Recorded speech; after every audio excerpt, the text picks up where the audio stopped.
Ever wondered why some people make recurring financial blunders? Or why you invested in that dubious stock? It's mystifying, isn't it?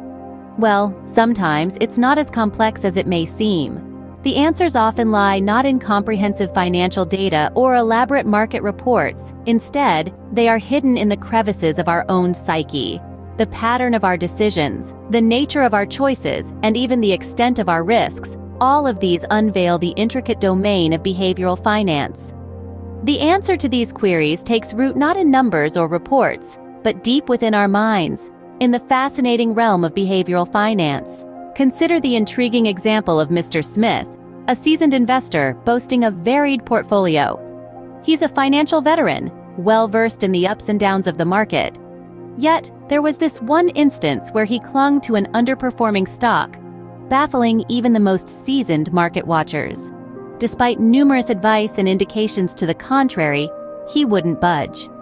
Mr. Smith's refusal to let go was puzzling. He watched the stock's value sink, yet he held on. His action bewildered many. The reason? A psychological phenomenon known as loss aversion. His fear of accepting a loss outweighed the logical choice to cut his losses and move on.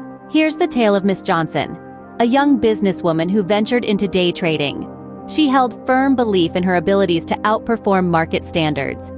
In the world of finance, confidence is essential, but overconfidence can often lead to downfall. Sadly, she failed to consider the volatile nature of markets and overestimated her predictive skills. This miscalculation and disregard of potential risks caused an unexpected setback. Consequently, this financial blunder led to a considerable depletion of her savings. And who can forget the dot-com bubble of the late 90s? A time when the internet was still in its infancy, but the promises of a digital age fueled a speculative frenzy. Millions of investors, from Wall Street to individual households, wildly began purchasing tech stocks. Prices soared to astronomical levels, defying traditional market logic. This frenzy became a quintessential example of herd mentality in action. But like all speculative bubbles, it couldn't last. The bubble burst, resulting in a market crash, leading to significant financial devastation, causing substantial financial losses. Our friend Mr. Brown fell prey to anchoring bias. He purchased a share at $50, believing it a bargain. He viewed this price as a benchmark, a hopeful beacon for a future rebound. Despite its consistent downhill journey, he held on, steadfast. His focus, unwavering, remained on this purchase price. He held on to hope, a hope that it would climb back to its original glory. But he neglected one critical factor: the current market conditions, the live barometer of stock's actual worth.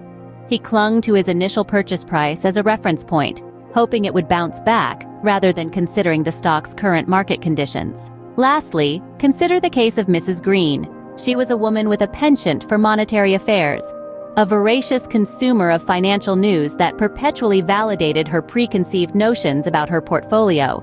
This habit, a textbook example of confirmation bias, guided her through a meticulously selected assortment of reports and analyses. Her single-minded pursuit of affirming information made her disregard key indicators of potential problems. This selective approach, an embodiment of cognitive bias, caused her to overlook significant red flags related to her investments. These stories illustrate how cognitive and emotional biases can lead us astray in our financial decision-making. It's important to understand that our brains often rely on shortcuts or heuristics that can drastically impact our financial decisions. Many of these biases are deeply ingrained in our thought processes, subtly influencing the way we perceive and interact with the world. For instance, confirmation bias and loss aversion can cloud our judgment, causing us to ignore crucial information and make poor investment decisions. Conversely, understanding our biases can give us the tools to combat them.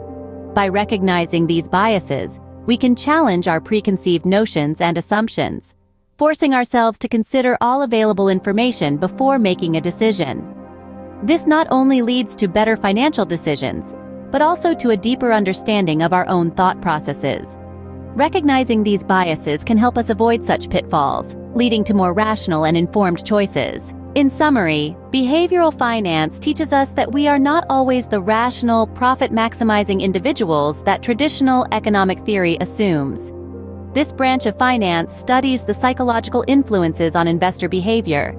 It looks at how emotions and cognitive errors often lead us to make financial decisions that are not in our best interest. Such biases include loss aversion, where people are more afraid of losses than they are attracted to gains.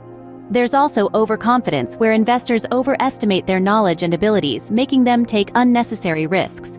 Another bias is herd mentality, which causes people to follow the crowd, often leading to investment bubbles and crashes. Anchoring is another bias. We rely too heavily on the first piece of information we receive. And then there's confirmation bias, which is our tendency to search for and favor information that confirms our pre-existing beliefs while ignoring contradictory information.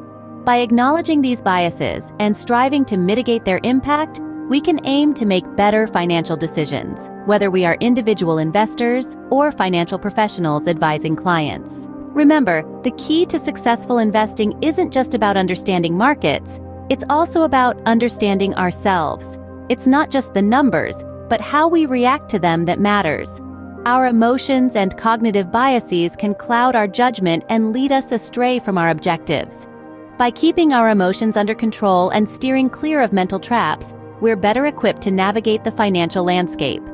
Clear thinking and emotional discipline enable us to make decisions that align with our long-term financial goals. In order to counteract the detrimental effects of our biases, it's vital to comprehend them and recognize their impact on our fiscal choices.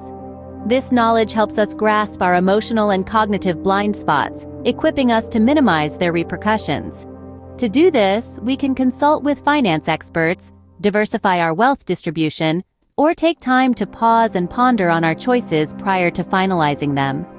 It's noteworthy that the aim isn't to completely eradicate these biases, a task that's unfeasible, but to administer them effectively. Our endeavor should be to deepen our understanding of our own biases.